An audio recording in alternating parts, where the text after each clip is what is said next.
Why are Putin's speeches so important? He's just the president, right? Wrong. He's not just the president. He is the Tsar of Russia. On paper, he is democratically elected president. In reality, he's concentrated absolute power in his hands. He makes the key decisions in Russia. He controls the siloviki, the government agencies that are armed and given power to use violence against the citizens. In other words, the Praetorians. Putin is ruling Russia unconditionally.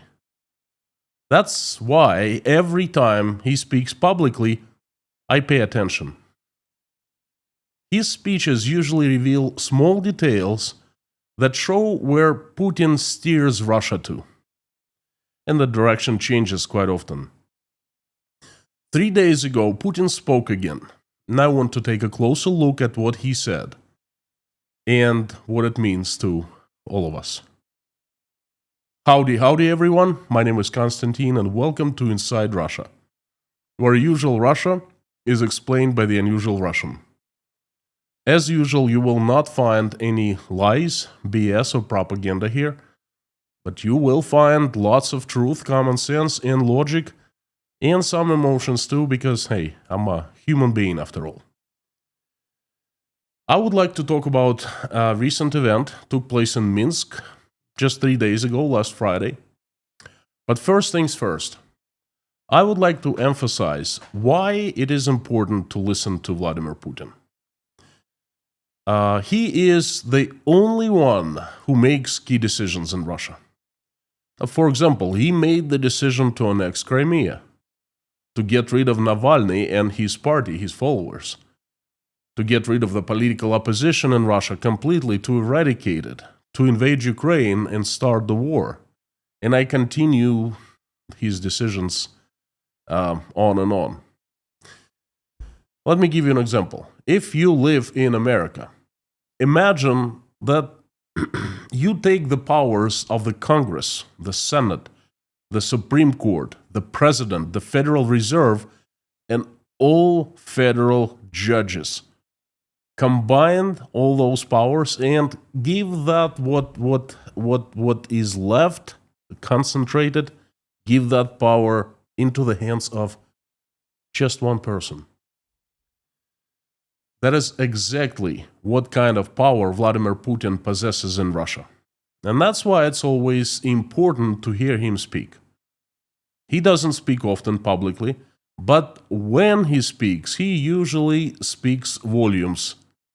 But with one catch, he speaks between the lines and sends hidden messages.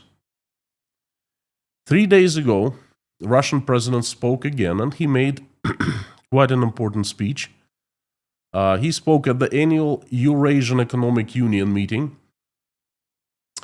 His speech has showed us that Putin is so detached from the reality that when he speaks of the global events, he balances on the edge of being delusional.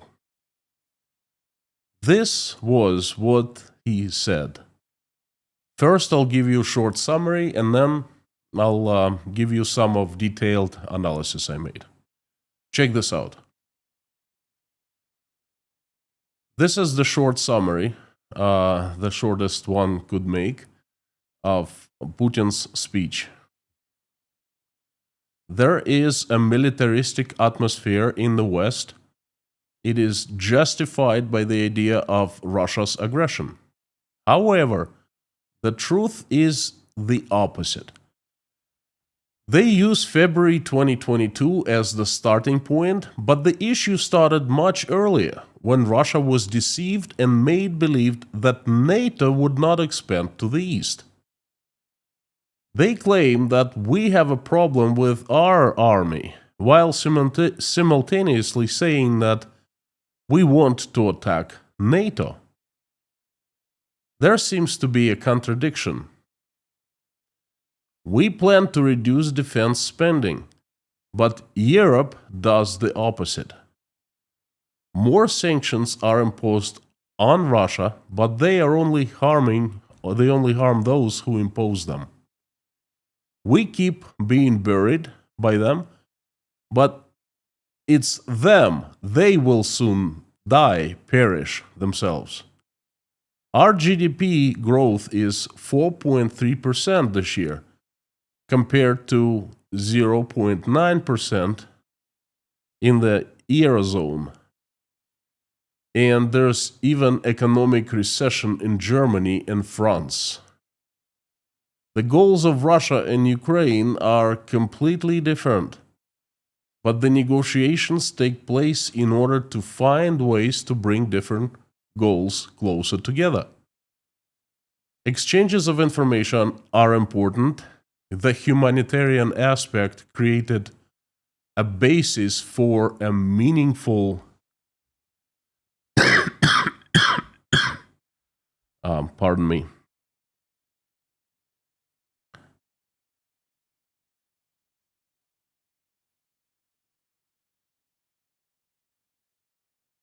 Meaningful discussion of the main issues.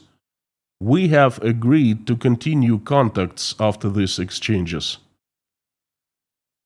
The leaders of the negotiating teams are constantly in touch. We are prepared for the third round of the talks. The topic of discussion should be the goals. I respect Donald Trump. Thanks to his efforts, the relations between Russia and the USA are beginning to improve. A personal meeting with him is a possibility. We value his efforts to resolve the crisis in Ukraine. We believe he is sincerely committed to his goal.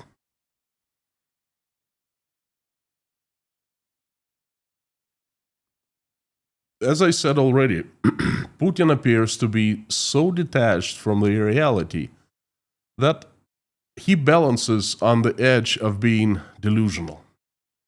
I mean, so many things he said in Minsk are just... it's really hard to apply them on the real world. Do you know what's really scary? In my opinion, he believes in what he says. He is a believer in this this picture in his world that he has created. And then I think he's being fed the information, the fake information from his minions, from his servants, who are simply too scared to tell them the truth. Or perhaps they have the different agendas. And it is scary. Now, I'd like to zero in and comment what Putin said.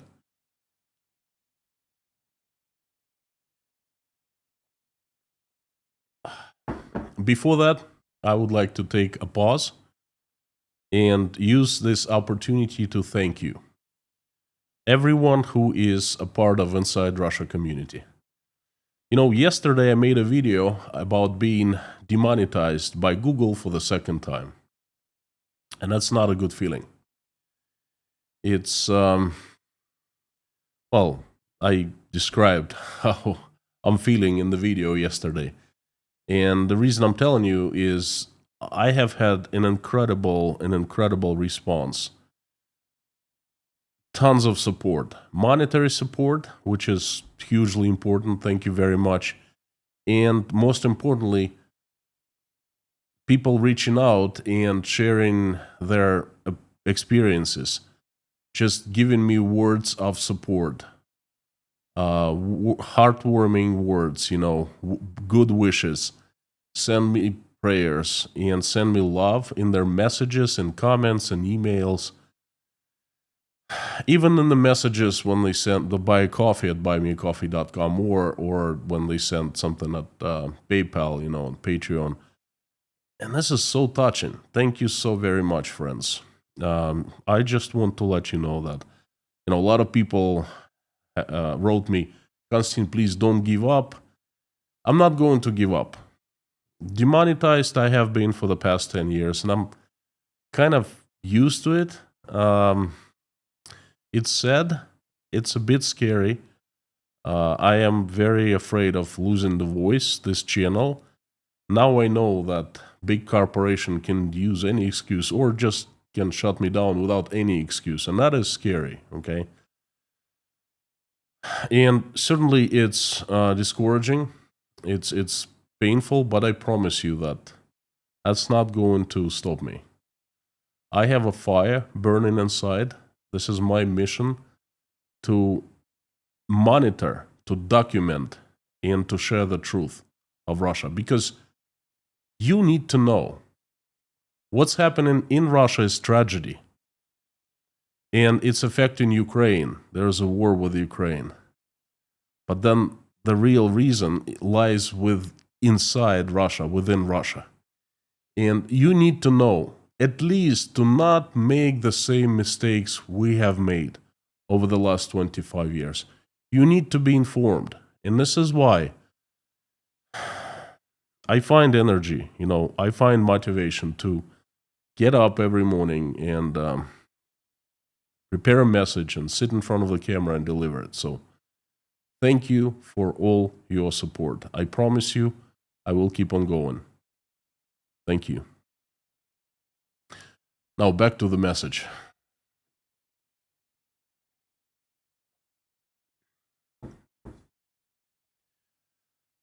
I'll start with, I want to zero in a little bit, and I want to start with Putin's usual. Do you know what Putin's usual is?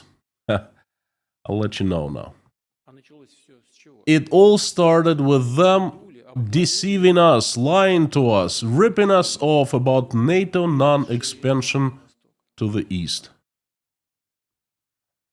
Putin said that 1,000,000 times. That is his most favorite talk, most favorite argument. Somehow he feels that it is a bulletproof argument that justifies any actions of Russia. They lied to us first. They deceived us first. They promised and they broke their promise. Putin's excuse comes down to this: it's their fault. It's not our fault. We're just defending ourselves. We're good. They are bad. And miraculously, Russian people have been buying this argument. And that is the brainwashing at its best for you. In reality, this argument doesn't stand. Now, I'm going to debunk it. First, there was no written agreement, and the Western politician who made the deal with Gorbachev, and it's only their words, there was no document as a result of that deal. Those Western politicians, they actually kept their word. They did not expand NATO. The former Eastern Bloc countries, Poland, Czechia, and Hungary, were first invited to join NATO on 8th of July, 1997. And they were different politicians than in both Russia and in the West. Those people who were making deal, Gorbachev and George W. Bush and the UK Prime Minister, they were gone. The countries, one of the countries that Gorbachev led was gone. And in 97, there was finally an agreement signed between Russia and NATO regulating the relations. I think it's called NATO-Russia all around agreement or all around document, something like that.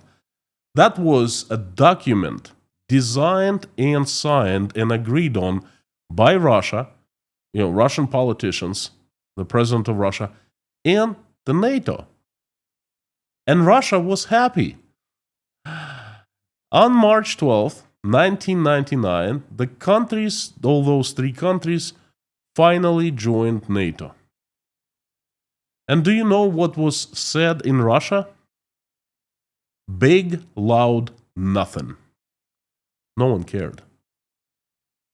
If what Putin is saying now about NATO expansion to the east was true, then Russian politicians would be throwing the tantrums all around back in 1997.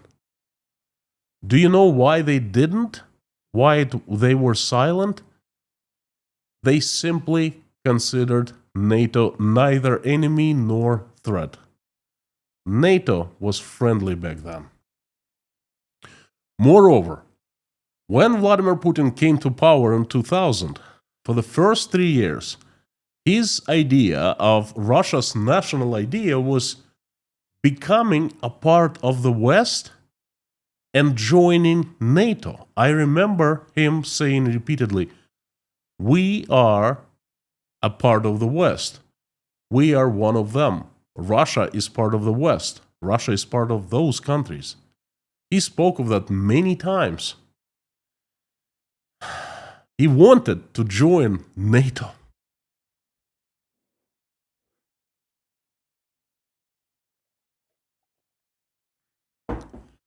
What happens now? He blames NATO. And it's just an excuse for his actions, period. For any actions. It's not us who started, it's them.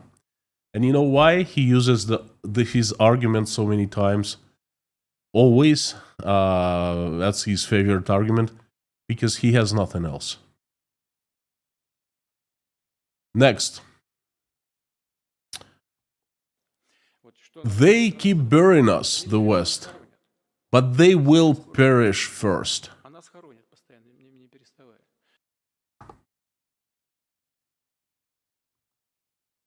They keep burying us, but they will perish first. Putin also mentioned that Russia's GDP growth is 4.3% compared to 0.9% in the Eurozone, and there's even economic recession in Germany and France. He's wrong there, period. The Central Bank of Russia forecasts growth of GDP in Russia in the range from 0.5% to 1% in 2025. 0.5% is pessimistic scenario, and 1% that's the optimistic scenario. Well, the forecast was made back in March, before the decline of oil prices, before the, the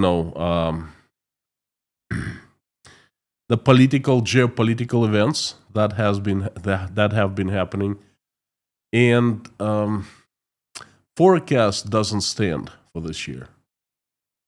I think it's going to get updated soon. We'll see. Well, I forecast the decline because the decline in oil prices that Russia depends on so much is driving Russian economy even deeper down. Now, realistically, in 2025, Russia will fall into recession, if it's not in a recession already. And that's exactly what the top official economists, the federal ministers, the Minister of Finance, the Minister of Economic Development, the head of the central bank, the head of Russia's largest commercial bank, Sber, that's what they were openly discussing at St. Petersburg International Economic Forum just a week ago. They were discussing recession. Not economic growth by 4.3%, not even 1%, recession, negative growth, decline. That's the recession, that's minus, that's decline. And in Putin's world, in his imaginary Russia, there will be economic growth of 4.3%. Amazing. It's just amazing. Even before the war, for 10 years prior to the war, average GDP growth in Russia was just 1%. And that's in peaceful times when everything was more or less normal. Now there's a perfect economic storm above Russia. And then I called it the economic tsunami back in 2022. And a lot of you watch me regularly. And you remember me saying back in 2022, right after Russia started the war, and I have been repeating it over and over and over Two terms I've given. I coined this term, the economic tsunami, and I also called this situation a perfect storm. Well, guess what? At St. Petersburg International Economic Forum last week, all the ministers, all the top economists were calling it the perfect storm. So now there's a perfect storm, but Putin says that GDP in Russia is going to quadruple compared to pre-war time? Yeah, right. Next scene. 6.3 GDP for defense budget accounts to 13.5 trillion rubles. 223 trillion rubles is the entire GDP of Russia. 13.5 trillion from 223 trillion, is it a lot? No, not little, not little. It's a good amount. We paid for that with the inflation. Inflation is the cost, but we are fighting the inflation now. We are heading towards economy's soft landing. Wow. Economy's soft landing. Putin is saying this horrible things as if they're not a big deal. Yes, we quadrupled the defense budget and we paid for it with the inflation. And that's, no big deal. We are keeping the inflation under control and we are heading towards economy's soft landing. In this segment, Putin shows that he has no clue what he's talking about. His understanding of economy is zilch. He understands nothing of the economy. With quadrupling the defense budget recently, in the last 3.5 years, he actually buried the rest of the economy. He pumped up the war economy at the cost, and the price is the death of the civil economy. He created a perfect storm in the economy. He wasted all the savings that Russian taxpayers had been making for 2 decades prior to the war. Russia had over $700 billion saved. Was going to the trillion-dollar territory. And that amount could be spent for infrastructure, the investments, to improve people's lives. Instead, entire amount was wasted, pumped into the military-industrial complex, and the result, the products of the military-industrial complex, they do not add any value to the economy. They're missiles, they're guns, tanks, planes, bullets. They are the death tools aimed to kill as many Ukrainians and raise as many Ukrainian cities as they can. The military-industrial complex adds zero to Russian economy. Vladimir Putin destroyed Russian economy. He pushed away all the investments, both domestic and foreign, away from Russia. He increased the burden, tax burden, on Russian businesses and Russian people. He destroyed Russian children's future. He destroyed the industries. He destroyed all industries, civic industries. He channeled the entire country's economic resource potential to reach one goal: to kill Ukrainians and destroy Ukrainian cities.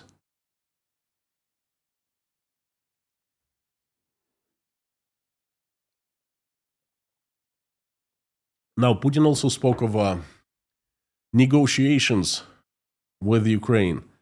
He was speaking that soon there will be the third round of the negotiations, and the teams are in constant contact, talking to each other. And their goal is to meet and get closer in their goals. Well, guess what? That's not what happened in reality. Putin says one thing, but in reality, a different thing happens. There were 2 meetings in Istanbul. In every meeting, Russian side turned into a farce. They were there not to negotiate. They were there just to show that Russia was willing to participate in the peace process, but it's just evil, bad Ukrainians who don't want to surrender to Russians.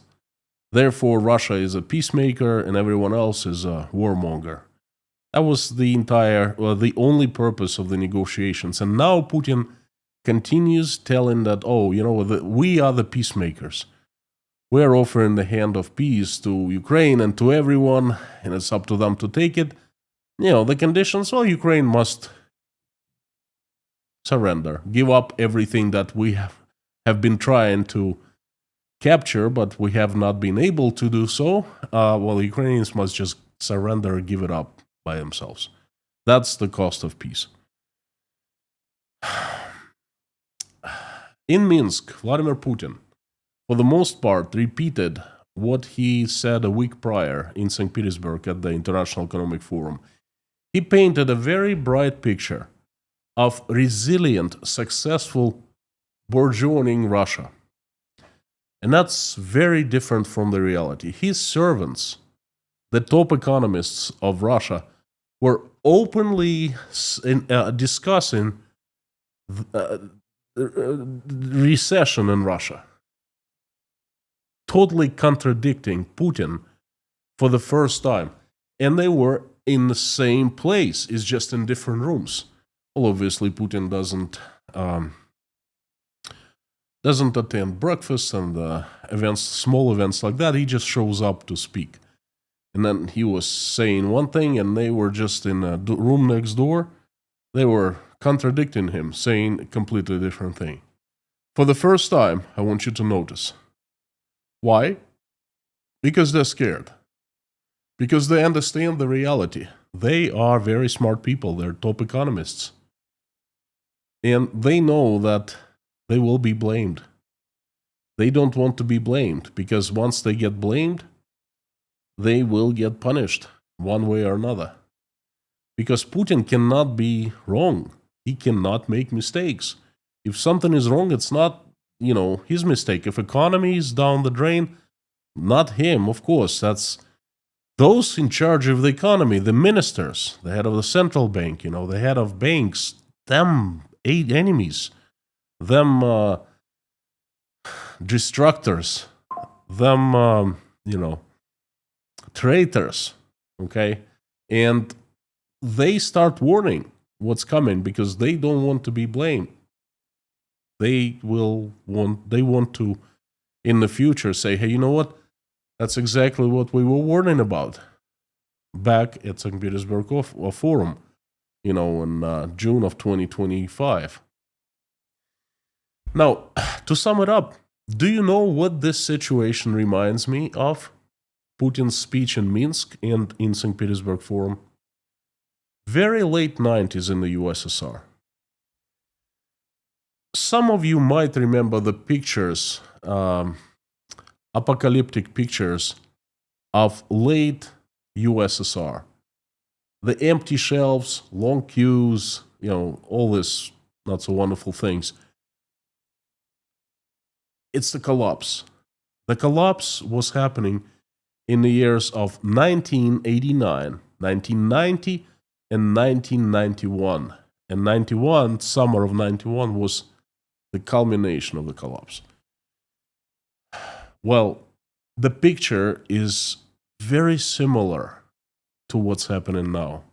Back then the picture is similar to what's now. The Politburo back then was delusional. They thought there was a strong, large economy behind them. Of course, with problems, but still, come on, economic problems are simply temporary when you have this economic might, the military-industrial complex of the USSR. In reality, Soviet economy was dying. and it was at the later stages. It was going to that's place where they keep the dead bodies. It was on the way there. The economists in the USSR, I know that for sure because first of all I remember, and second I studied that. Among other economists, there was now a very famous economist. His last name is Lipsitz.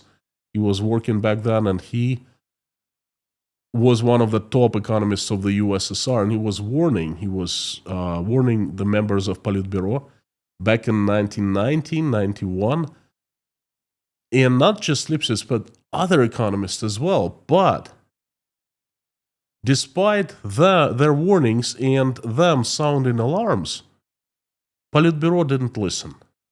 Politburo, they lived in their own bubble, and they were preoccupied with fighting for power. Because when there's power, big power, there's also fight for the power. And all that, disregarding the economy, not assessing the dangers, threats to the economy, right? All that led to the coup. Back in August 1991, one group took actions against the political establishment, Mikhail Gorbachev. And that group was, by the way, that was the Siloviki, the KGB, and the army. They staged the coup. The Praetorians. They locked up Mikhail Gorbachev in Crimea and Faros. He was on vacation. They cut off all the communication, and they basically surrounded his dacha, summer house. And they tried to take the power in the USSR, and they failed. Well, guess what? Russia is not there yet. At least not that deep. I would say now we are seeing what was happening in 1989. In the USSR back then, there was still 3 years to go. But guess what? The speed of life has increased dramatically since that. Our lives in 2025 are much faster than they were back in 1989. The way we communicate, the way we move, the way we make decisions, the way we use, artificial intelligence, you name it, we live much faster lives. So I think Russia does not have 3 years. Russia is on the verge of big changes. Mark my words. I think the economic changes, the total complete collapse will start around September, October. There will be lots of news. And, I try to keep up on top of all news in Russia. Well, I'm certainly keeping up, and I try to make others keep up with the news. That's why I come up with Formula 54, and I'd like to remind you, every single day I select 9 news that I find important about Russia, and I make them available to patrons of Inside Russia at Patreon account. 9 news a day, every day except for Sunday, 54 news every week. I call it Formula 54. I feel it helps those who are interested to know what's happening in Russia and with Russia, to find the information that is important, that matters, and that cannot be found in the mainstream media. So if you want to stay on top of things Russia, didn't know where to look, now you know. Consider becoming patrons. Give it a try. Friends, this is my message for today. I would like to invite everyone to join me in the live stream chat. I will try to answer as many questions as I can, as usual. And it's just my pleasure to be in a live stream chat with you. This is my most favorite part of any stream. I feel alive. I feel a part of the community. And I feel the community is there. And I communicate with real people. And that's the best. So I'm turning the live stream chat on.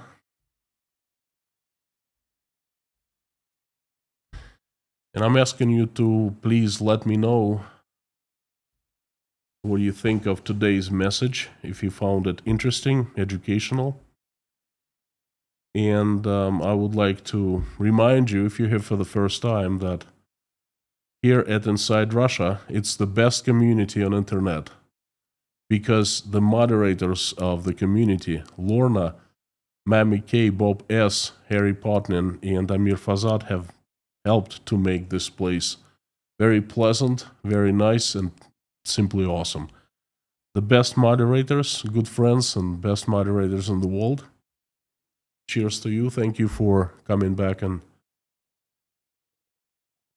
thank you for always watching my back. Thank you so much. I would like to let you know that we keep this place civil.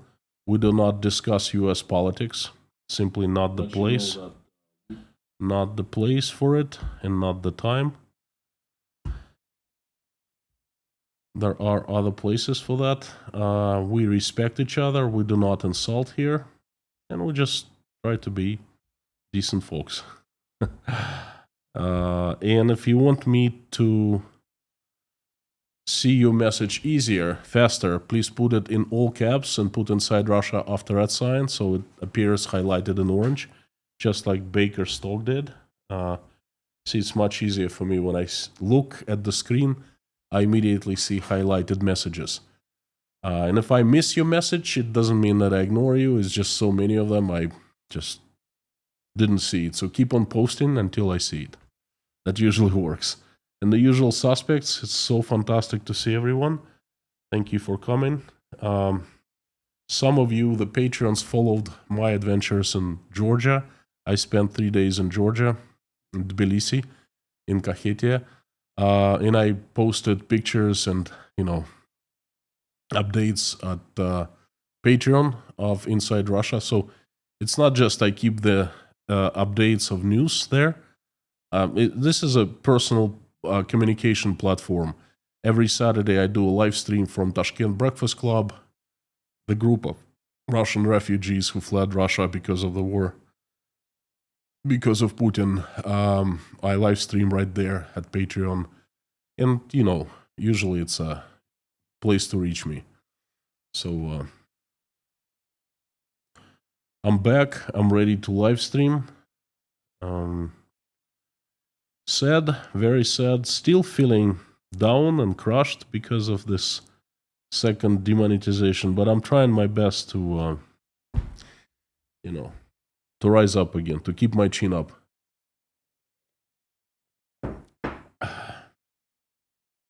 I see Ferrari guy. Thank you for coming. Good to see you. Long time no see. North Sweden. Scott. Angela, Tom, Mr. Kaliski, and Rock Bard. Leitmotiv, Kermo. Robert Wojtusz from Germany. Guten Abend. Andrew from South Africa. Palvia Flex. Also long time no see. Michael Kuchera. Hello. Renate Kuhn. Seed. Ron Gravel. Cass. Howdy. Will continue. Yes, I will continue. Dale. Very informative message. Thank you so much. The most valuable thing for me, it's not money. It's hearing things like very informative. I learned a lot.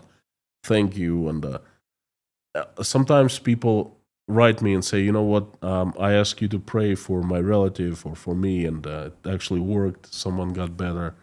That's even more priceless, But this is stuff that I live for. This is stuff that I do everything for. What Dale wrote, very informative message. Thank you.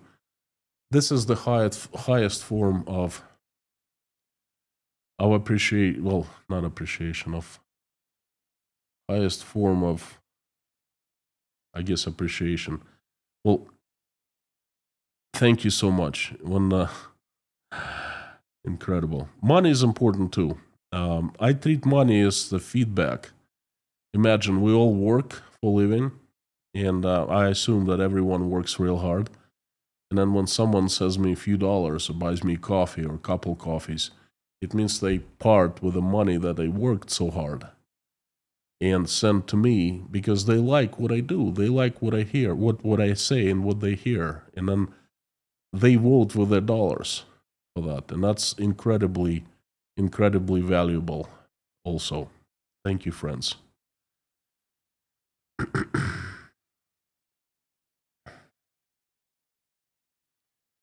Kathleen Holtz, thank you so much. Good to see you too. Broski Bear, will Russia increase its defense spending in the near future? Will Russia look to expand its territory with a country we haven't discussed? Which one? What's the country we haven't discussed? Is this Georgia? Is this Moldova? Is this the Baltic states, the Lithuania, Estonia, Latvia? Please specify.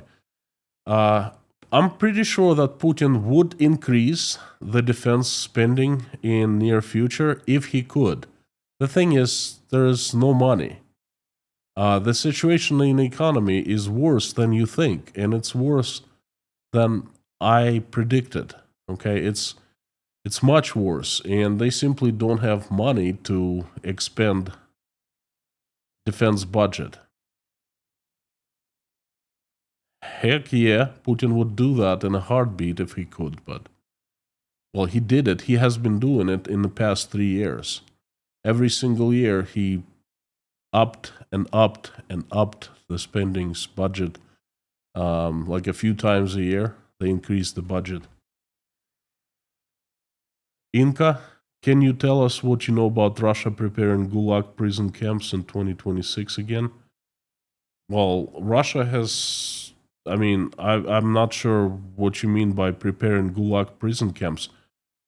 They exist, they have existed. Russia doesn't need to prepare them, Russia just needs to fill them. And a lot of them are empty, actually, because remember what they've done in the past 3 years?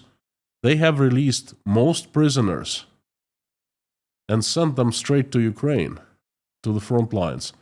So Russian prisons and camps there are empty now, or half empty.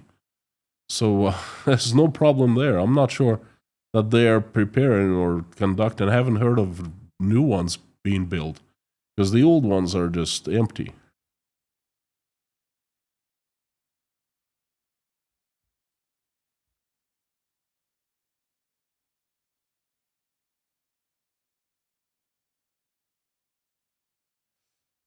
Edward Jenner, we in England love and care for you. We've seen our prophecy come true time and time again. We're awaiting the demise of evil dictators. Stay strong. Mate England. Thank you, Edward. Thank you so much. Send in my love to England. I spent 3 days in Georgia with my best friends. One of them is Ukrainian. One of them is Russian. And the Ukrainian one moved from Ukraine to the UK, London, like 15 years ago, and he's been living in London. So he's our English connection. We all went to his wedding in London. He had the ceremony in Marylebone Town Hall, had a reception at the Landmark of London. Pretty cool place. I visited him. I absolutely love London. I love England. I think you have very proper country, and you have very proper, fantastic people. So thank you so much. And I drink English tea every day. Every time reminds me of England. Palvia Flex, if this keeps going like when the bubble finally explodes, it's going to be a huge one. It is exploding right now as we speak, and yes, it's a huge one. So big that you're going to need at least 2 microwaves to make the popcorn. Now, look, you are a usual suspect. Well, actually, you're a pillar of Inside Russia. You've been in this channel since what, like 2022? I remember you participating in so many live streams. Let me tell you something. Right now, it's exploding. Every single day, I have enough material to make Friday Crazy News Update. Every single day, 7 days a week. There are so many crazy news coming out of Russia. And I try to pick the craziest ones. What I'm going to do is I'm splitting the Friday update into two. I'm going to do just economic update on Wednesday because there's enough material. Economy is falling apart. Tune in on Wednesday. You will hear what I mean. I'll be giving you purely numbers, facts, figures, situation in different industries and so forth. And that's going to be done every Wednesday. And every Friday, it's going to be the crazy news about the society. Everything but the economy. I'm doing that because there's so much stuff. I can't cover it all on Friday. I need 2 microwaves, 3 microwaves. That's big. Andreas Benz, good Abend, how Russia can come back to reality. It's coming back to reality. It's one thing when the Putin speaks and paints a rosy picture. And that's another thing when regular people go to a store and can't afford to buy food any longer. And that's the reality. That's how they're going to land on their butts. Tracy Stones, thank you so much. Good to be back. Scott Nesbitt, Terry Carter, thank you for coming, friends. Lead Bestos Smoothie. Russian government and Lavrov published book about Lithuanian history that claims that the Lithuanian nation and language do not exist.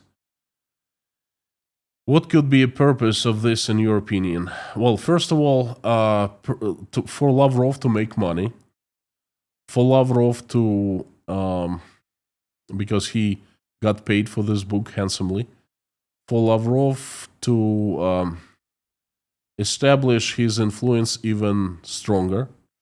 And of course, Russian propaganda, obviously he did not write his book, but somebody else for him did. And they are trying to disrupt the status quo.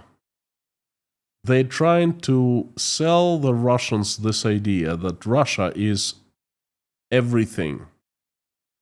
Russia is not just Russia, but all the former states are also Russia. It's just some big mistake happened in 91 and everyone gained independence. But in reality, it was fake independence because it's always been Russia. And, Russia needs to take back its lands. At this point, Russia is not strong enough to do that, not capable. If some miracle, bad miracle, Putin carries Russia through hard times and establishes a different state, say like the USSR, closes and enslaves all the people, and then will be beefing up the military-industrial complex, and the entire country will be working for it, just like in the USSR, then yes, there will be a threat to the neighbors. I don't believe that's going to happen. I believe that Russia will fall apart. And then there will be no threats to anyone. Melnell, thank you. Good to see you too. Kev Sullivan from Omaha. Ferrari guy. Wonder if there's a State Department YouTube Nexus conspiracy theory here that might be revealed with FOIA rec. I don't know what it is. I don't know. Friend, I didn't quite understand what you meant.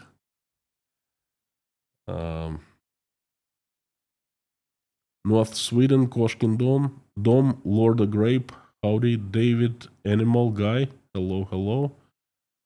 Thank you so very much. I just saw an Verkauf. Thank you very much for your PayPal. Thank you.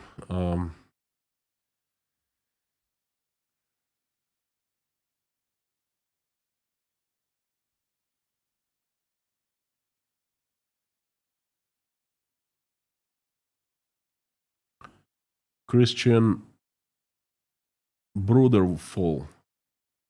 I hope I pronounced your last name right. Hello from Norway. How's the economy in Russia today compared to the USSR during World War II?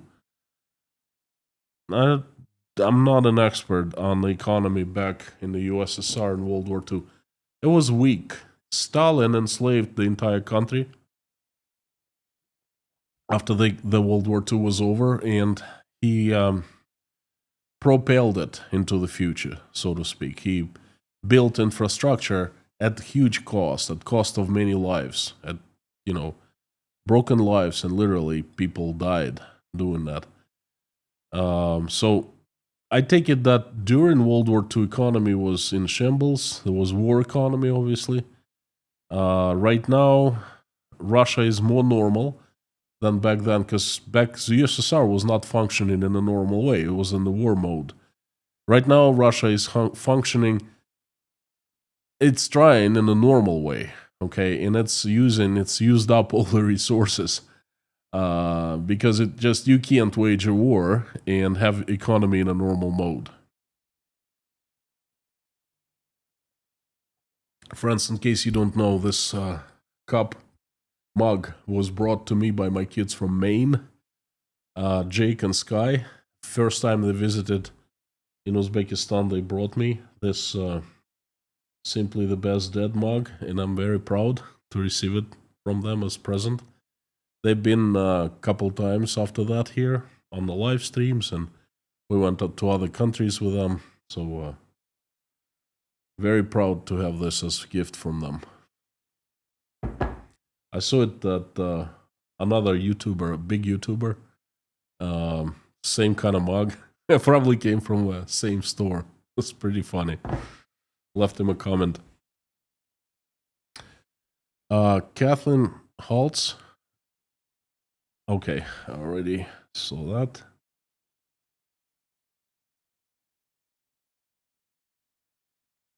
Andy Whitehead.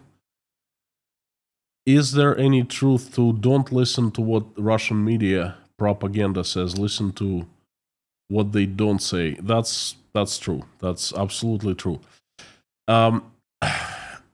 First of all, listen to what they don't say. And then second, also very important, this is what I do. I have multiple streams of information coming in constantly. Different sources, pro-Russian government, anti-Russian government, Z-patriots, and I analyze, and I look for what I call golden informational nuggets, pieces of information that they can't really hide. Sometimes they release by mistakes. For example, a report comes in from the Ministry of Railroad Communications, RZD. Oh, in 2024, there were so many train wagons produced and commenced. And it was like a, say, 20% decline compared to previous years. And that kind of stuff that I look for, because that shows you, it gives you, combined with other golden informational nuggets, it gives you a big picture of what's happening in reality, okay? And so definitely listen to what they don't say. Well, listen to what they say too, but just take it with a grain of salt. Understand that most of the times they're lying, okay? And listen to what they don't say and look for golden nuggets. Andrew Hodson, happy birthday also. Okay, friends, we have tradition long forgotten at Inside Russia. Andrew Hodson.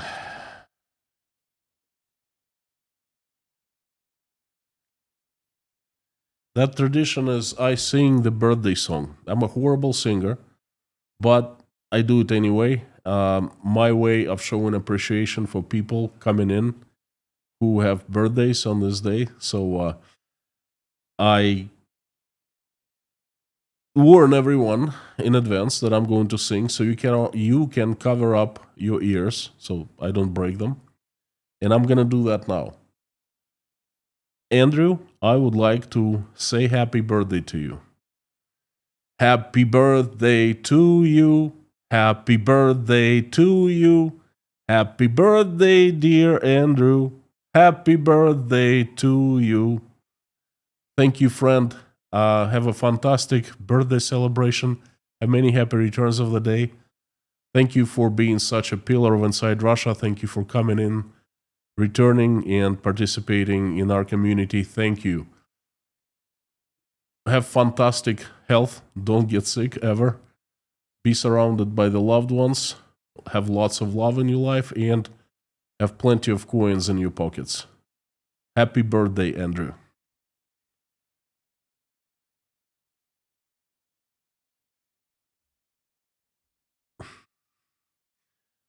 Barnabas wannabe. Was there a smaller collapse several years after 1990? No, I know. There was one big collapse, 91, 92, 93, 94. And then things started getting better. 95, 96, 97, there was a default. Russian government went bankrupt in 98. And then 99, 2000, things started picking up. Thing is, 90s were the transitional period. You cannot just switch a button, press a button, and turn from socialism to capitalism. It doesn't work like that. It's a state of mind. People had no clue how to live their lives, and they were learning. They were learning how to ride bicycle, reinventing the wheel. And it took Russia 10 years. And I think Russians did a great job transitioning. Because usually, I mean, I would assume it would take longer, but 10 years. And by 2000, life was actually in Russia was pretty good. And then along came Putin.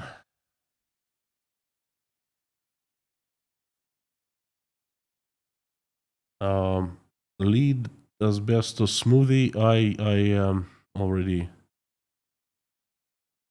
already answered. Rake flyer.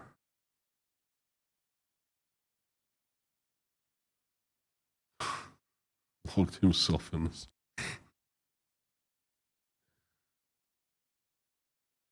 Thomas Smart. Howdy, Thomas. Did you watch the BBC documentary on Zelensky? I did not. I'm not going to, because I simply, time is the most valuable resource I have right now, and I choose carefully what I watch, what I don't watch.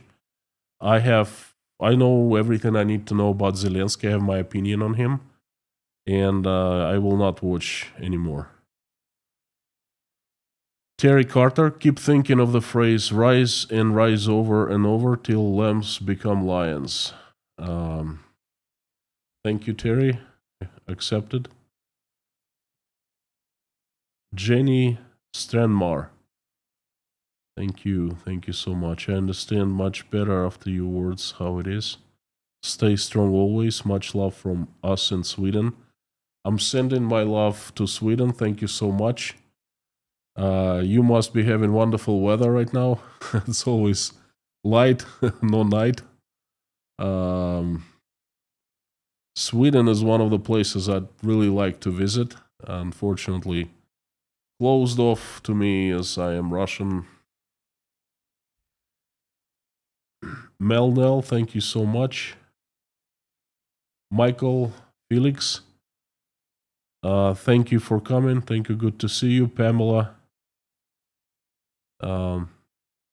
Took me 3 minutes.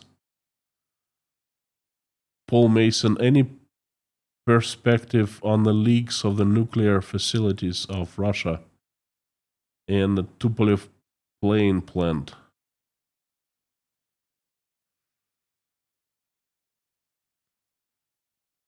I have not heard of any recent leaks of the nuclear facilities in Russia. If they were, I would have known. So even if there are leaks, they're probably nothing unusual, you know.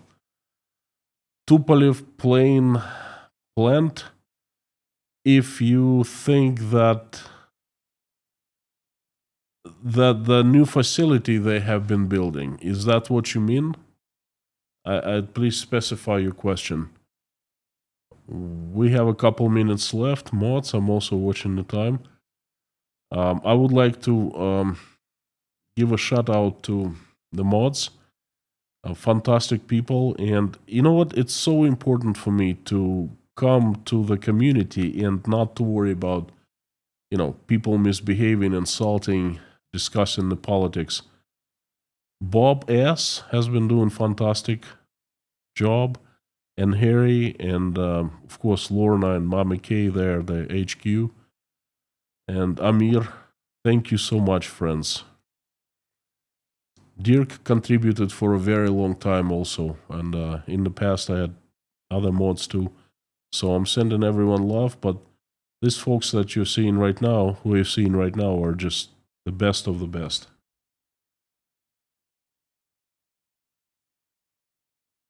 Roski Beer, I wanted to leave it open to your interpretation as to a possible country. Okay, so next. Moldova, of course, Moldova. I think if they had resources, they would try Moldova. Because the Baltic states are part of NATO, and then, I don't know, I wouldn't mess with NATO. Despite all the troubles, despite the questions within NATO, what's going on, NATO is NATO, Article 5 is still Article 5. And then, Kev Salwan, when you say economic collapse in the 80s, to me it means that U.S. farms crisis from grain embargo because of Afghanistan invasion. I'm not familiar with the U.S. farm crisis in the 80s, and trust me, there was no collapse in the USA compared to collapse of Soviet Union in the 80s. You lived a very nice life. Even if one of the industries collapsed, well, it's not the collapse that I mean. Collapse is when people have nothing to eat, okay? When they earn peanuts and it's not even enough to cover their utilities. That's collapse. When you go out, you want a picture of a collapse? It was really hard. We didn't have cars, right? We didn't have taxi cabs. You could flag down a private car as a taxi, but no taxi, but just like someone would pick you up on the way to the center of the city, by the way. And that was expensive. I couldn't afford it. My family couldn't afford it. We didn't have money. So we used public transportation, buses. But they were so few and they were so poorly run because of the USSR that it was really hard to get into a bus. And I remember bus would come, there was like 50 people, and the bus capacity is like 50 people. And 50 people would be waiting for a bus. And we saw a bus coming, but it was completely packed with people. People were hanging out of the doors, okay? And the bus would just not stop at the bus stop, but it would drive for 100 yards because it didn't want to pick up more people. It was already full. And then those who needed to get home or whatever, to get on the bus, they would run. Imagine older people, grandparents, women on heels running towards full bus. And when I ran and when I was teenager, and when you make it there, people in the bus, they scream at you, "What are you doing? There's no space here." And you try to push them even harder. They're already like packed like sardines. That's collapse. That's what was happening in the 90s, like 89, 90. I remember that quite well.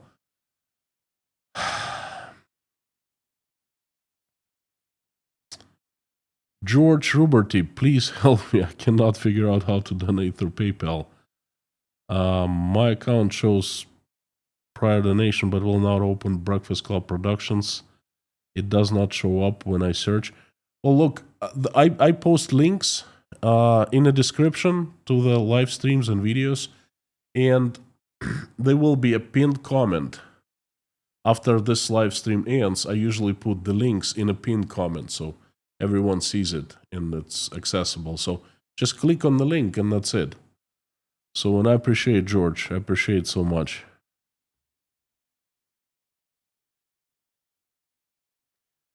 Jester, you could get on top of the bus. No, I couldn't. The buses were the way that you... It's not India. It wasn't India. You couldn't get on top of the bus.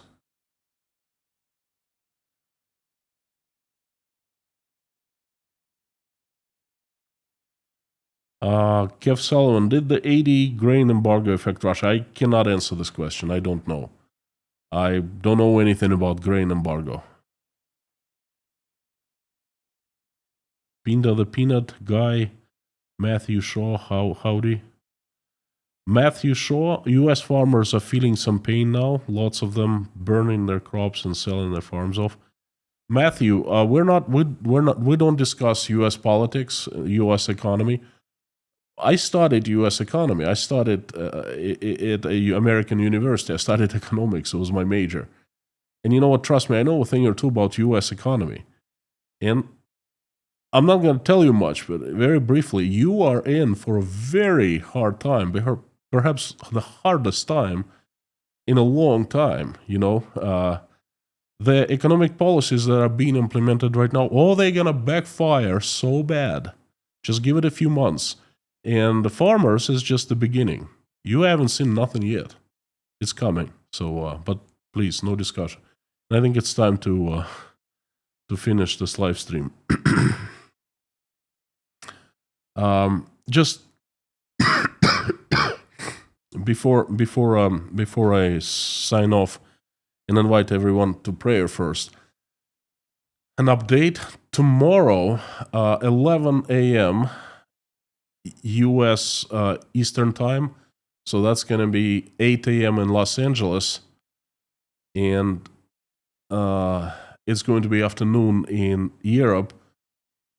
For the first time, me and Manus McLean, my co-founder of Brain Drain Unlimited Foundation, we both founded the Brain Drain. We're going to conduct our first live stream.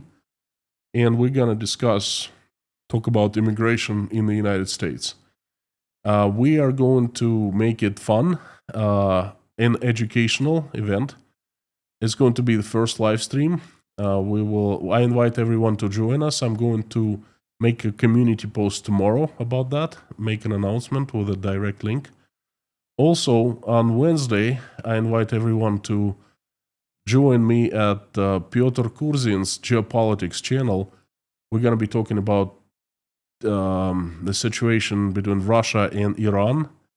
Piotr is an expert in geopolitics. He's based in London. And then on Wednesday, we're going to do a video with Jonathan Fink, the host of Silicon Curtain, and he's going to post video on his channel probably on Thursday. So it's going to be a very, very busy week for me, and of course, I'll be doing the live streams here. Wednesday will be an economic one, and Tuesday and Thursday I have not decided. I have a few topics I'm toying with, so we'll see.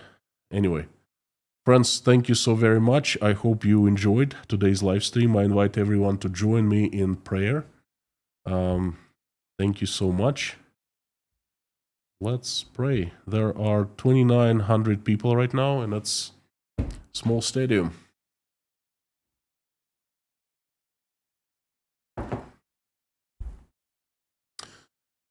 Dear Lord Jesus Christ, thank you so much for giving us this day. Thank you for putting food on our tables and giving roofs over our heads. Thank you for the loved ones in our lives.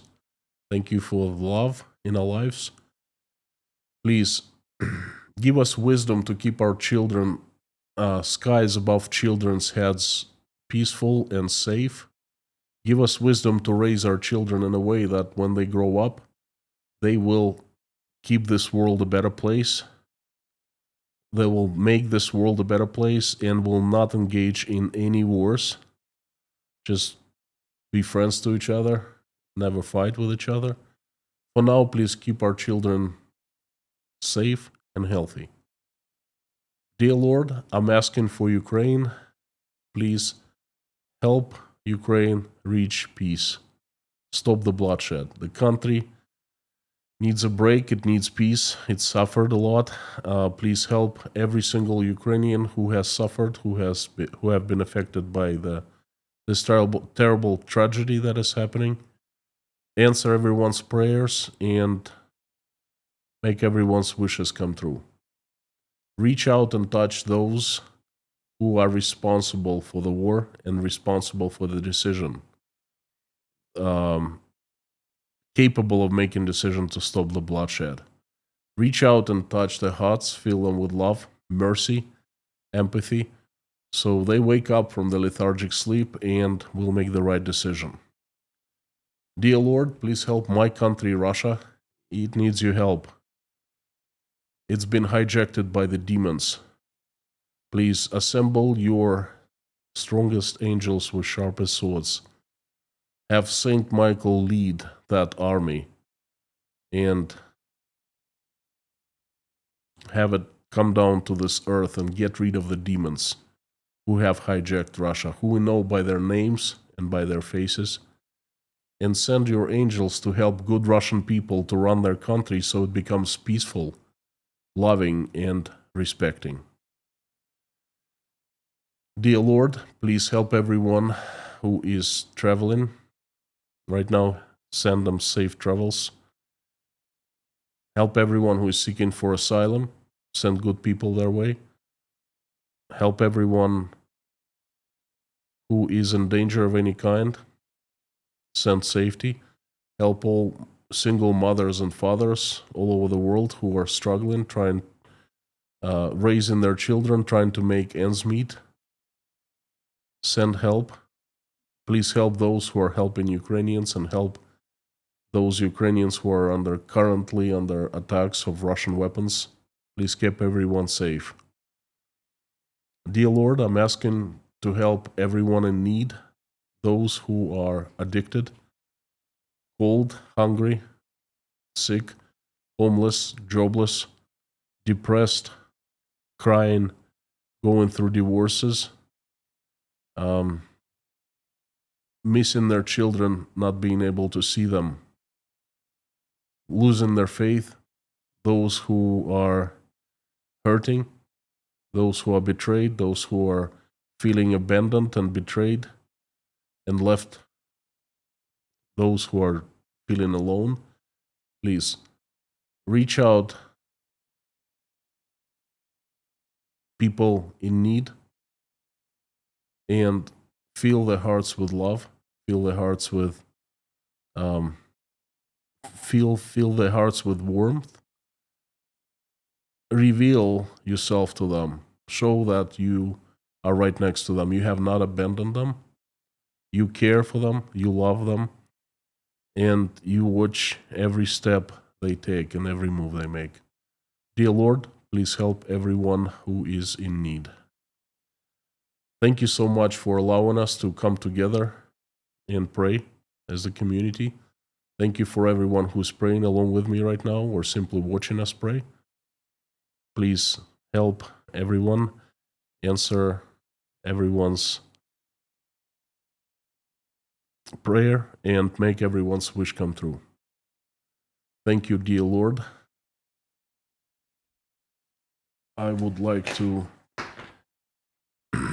ask for people who need help. They are Greg, please send recovery. Please send strength to Greg and his family. Lee and Brenda, Uli Yun, Daniela From and her family. Janice, Rose Bronicky,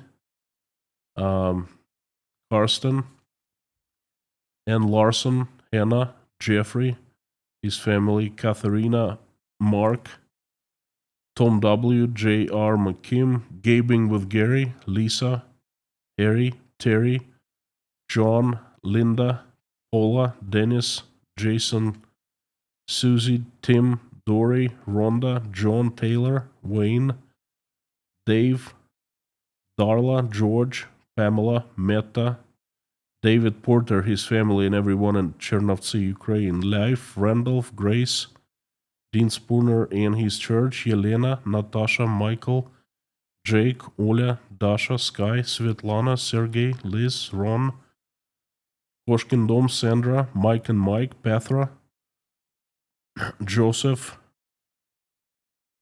Millie, Philip, Eileen, Highwayman, Pamela, Denise Abbott, Jeff Gibson, Janice Burgess, and Derek Martinez. Thank you, dear Lord Jesus Christ. Amen.